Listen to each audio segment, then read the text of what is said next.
Lixor le ofrece Mercados con Acento.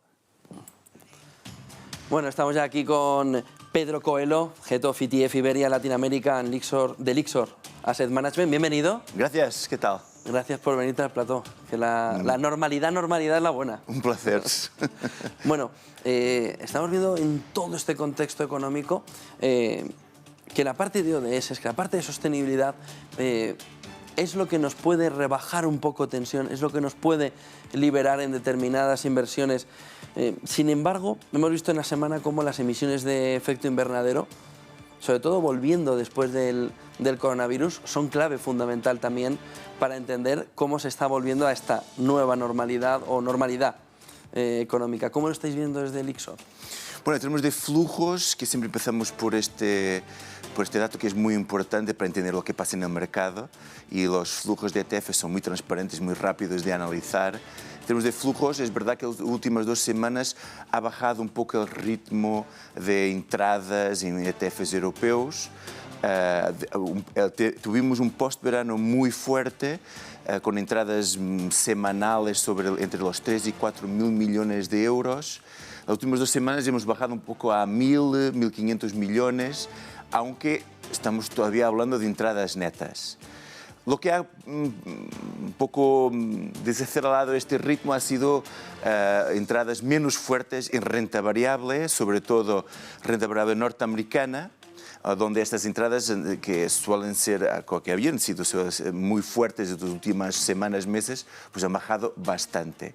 Incluso en las últimas 2 semanas estamos hablando de entradas como 0 en términos netos, porque hubo días de entradas fuertes, otros días de salidas fuertes, y donde hemos visto es el movimiento clásico del inversor en salidas de renta variable, entradas en renta fija. Sobre todo, obviamente, inversores europeos hacen siempre un movimiento al revés, que es salida de renta variable global o americana y entrada en renta fija europea, no sé si de gobiernos. ¿En gráficos, Pedro? Sí. No sé si podemos ver aquí cómo se están comportando. Y, por ejemplo, el bono americano, el bono de 10 años, le hemos visto subir desde el 0,4 de rentabilidad, lo tenemos en el 1,54, por encima del 1,50, ¿no? Ha llegado al 1,57.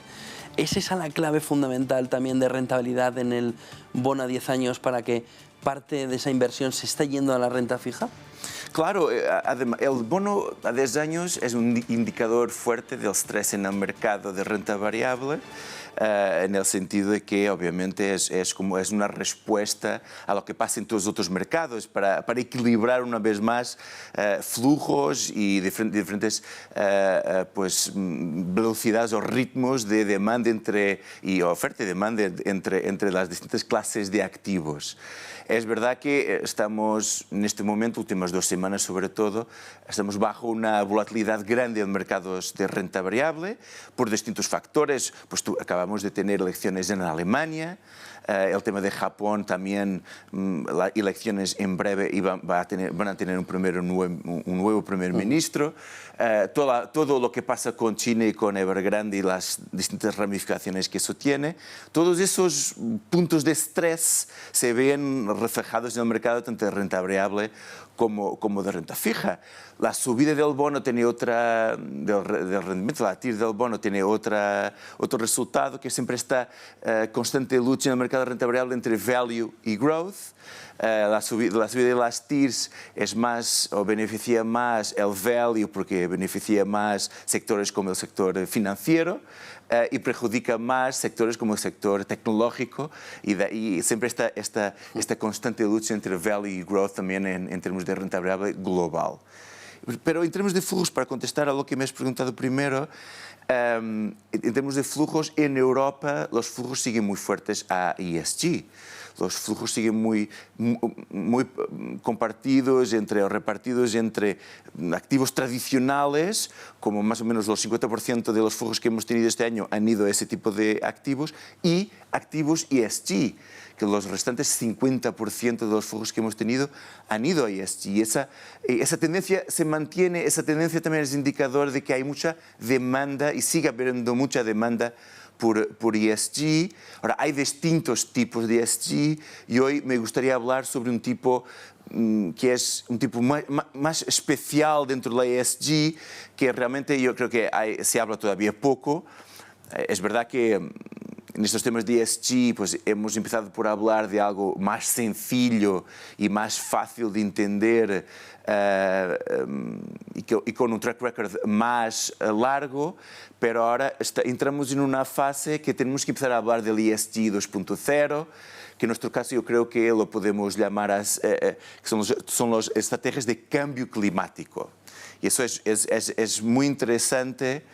Mirar su impacto y mirar la forma como se están desarrollando y la demanda se está produciendo sobre ese tipo de estrategias. Es decir, centrarse en esa segunda derivada del ESG más en la parte medioambiental, sin dejar al resto, pero centrándose más en el cambio. Por ejemplo, yo te comentaba al principio en ese informe, ¿no?, del Grupo Intergubernamental de Expertos sobre el Cambio Climático, que dice que vuelven otra vez esas emisiones de gases de efecto invernadero a niveles prepandémicos, con lo que también eso significa, ¿no? Eso es.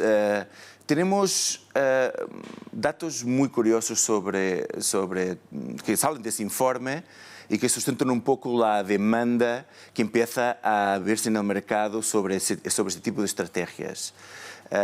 Toda esta metodología asienta en la base de la temperatura y de los acuerdos de la Cumbre de París de 2016, donde se ha acordado intentar limitar el calentamiento global a 1,5 grados con relación a los niveles preindustriales. Y ese 1,5 grados es un reto muy, muy importante, porque tal como tenemos ahora el mundo en general y las políticas, la estructura de la economía, la expectativa es que ese calentamiento global esté en un rango entre 4,6 y 4,1 grados, muy por encima de este 1,5 grados. Y hay que hacer algo para evitar este calentamiento global, que es a materializarse, es realmente algo muy perjudicial para el mundo. Este informe de que hablas habla de un número de 800.000 personas que mueren al año en Europa solo por el efecto del calentamiento global y prácticamente pues, 80 millones de personas en el mundo que son afectadas por esta subida de las temperaturas mucho más de lo que nuestro mundo se puede permitir. Sí, vimos, por ejemplo, en verano un informe que destacaba Financial Times, en el que hablaba de cómo ese proceso, si se subían esos más de 4 grados, provocaba una desertificación muy importante que, por ejemplo, en España llevaba a arrasar gran parte de lo que conocemos en cuanto a vegetación de todo el sur de nuestro país. Es decir, que el cambio climático tiene un efecto muy grande. ¿Dónde en ese caso? En todo el sistema hortofrutícola, en todo el sistema agroalimentario, por ejemplo, de la Vega Baja, que desaparecería directamente con una subida de 4,5 grados, o tendría que hacer un proceso de industrialización o de tecnificación tal que ahora mismo ni tan siquiera existe para poder perdurar todo ese sistema agroalimentario. Es decir, que el cambio también económico de esa subida de 4,5 grados, que lo venimos viendo, por ejemplo, desde ese informe de Financial Times, sería gravísimo también en términos nacionales de su industria. Por supuesto, y lo que dices es muy importante porque el resultado del análisis, del trabajo de la Unión Europea, de la Comisión Europea, en términos de estas políticas de cambio ambiental, sobre todo asenta en direccionar flujos financieros a aquellas empresas que estén preparadas para cambiar su modelo de negocio, para ser más sostenibles y, obviamente, crear nuevas maneras de mantenerse en el activo, de mantener sus negocios, pero de una forma más sostenible, más amiga del medio ambiente. Esta metodología empieza por tener como premisa esencial una bajada de las emisiones de carbono del 50%. Y después, hasta 2050, garantizar una bajada en general del 7% al año de esas emisiones de carbono, con el objetivo de, en 2050, llegarmos a unas emisiones cero. em termos netos. Significa que por cada tonelada de CO2 que se lança na atmósfera, se reduce esa, se neutraliza una tonelada. Emisiones cero netas. Claro, pero eso solo se puede conseguir con un cambio inversor muy potente que modifique la estructura de las fábricas actuales en el mundo, desde China, sobre todo, por el nivel de contaminación poblacional, pero también en Estados Unidos y Europa. Es decir, que el gran cambio que se debe poder hacer se puede hacer sin inversiones hacia ahí, porque o se pone la ingente cantidad de miles de millones que estamos hablando en esos ODS y hacia 2050 para esos objetivos de carbono, o hay un cambio total en la industria, o es imposible alcanzar estos niveles. Pues tiene que haber un cambio. Además, la Unión Europea ya ha acordado que 30% de su presupuesto entre 2021 y 2027 va directamente a políticas que ayudan a las empresas a llegar a este objetivo. China, que es responsable por prácticamente el 30% de las emisiones de gases invernaderos, se ha comprometido hasta 2060 llegar a un escenario de emisiones cero netas, y Estados Unidos, que estaba fuera del Acuerdo Climático de París, se ha juntado a este acuerdo con la elección de Biden, obviamente, se ha añadido a este grupo de países. Entonces hay como una voluntad política, y el mundo financiero lo que es capaz es de también reunirse, de acordar entre sí mismo la creación de vehículos que permitan a los inversores dirigir los flujos económicos, los flujos financieros a empresas que tengan estas políticas asumidas en su plan de negocios, y que de esta manera también ayuda a proteger a los inversores a una subida esperada de los precios de los derechos de emisión de carbono. Esos precios van a subir como resultado de una economía en transformación, y es muy normal, y de esta manera también es posible proteger a los inversores de este tipo de subida de precios de emisiones de carbono. ¿Qué productos tiene Lyxor para que esta fotografía cuadre en la cartera del inversor y en este cambio también a nivel mundial de forma de industria, y de que solo haya un crecimiento de 1,5 y no del 4,5? Pues en Lyxor hemos creado ETFs con base en índices de S&P, con cual hemos trabajado para el lanzamiento de estos ETFs, para los principales building blocks financieros mundiales, índices como el S&P 500 o el S&P Eurozone, donde hemos creado, con base en el S&P 500, una cartera, con base en los índices S&P, una cartera que cumple con nuestros requisitos. Una cartera cuyo calentamiento, cuya temperatura está por debajo de 1,5 grados. El indicador de temperatura es un indicador muy interesante. La Unión Europea o la Comisión Europea ya ha pedido, a través de sus diferentes grupos de trabajo, a los proveedores de benchmarks que divulguen la temperatura de cada uno de sus benchmarks, porque en un futuro cercano es muy posible que, a la altura de recomendar inversiones a clientes finales, clientes institucionales, todo tipo de agentes en el mercado, la temperatura será uno de los indicadores cuyos clientes tienen que tener acceso. Y va a ser muy notorio a la hora de, pues imagínate, dar a un cliente una opción de inversión del S&P 500 o del S&P 500 Net Zero 2050 Climate Focus, en que uno tiene una temperatura de prácticamente 3 grados y otro tiene una temperatura de 1,5 grados. Y la temperatura es fundamentalmente lo que estamos hablando con este tipo de estrategias.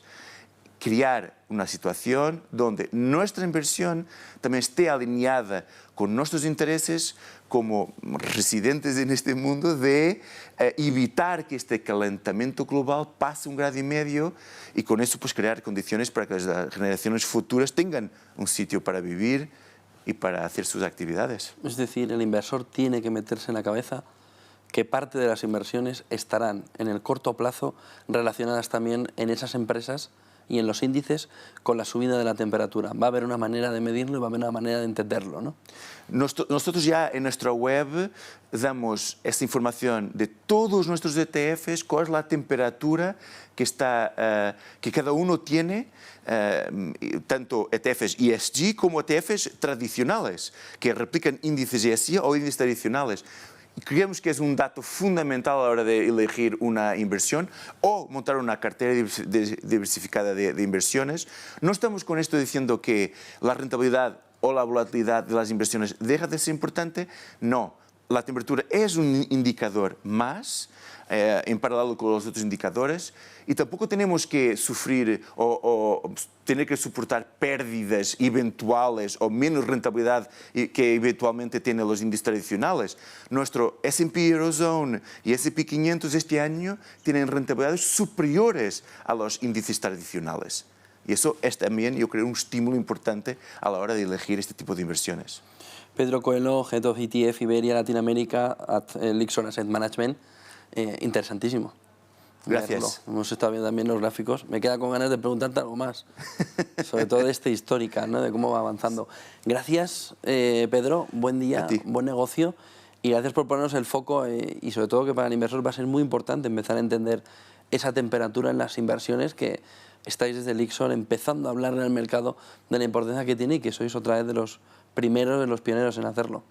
Gracias por el tiempo. Buen día y buen negocio en estos mercados con acento. Lixor le ha ofrecido Mercados con Acento.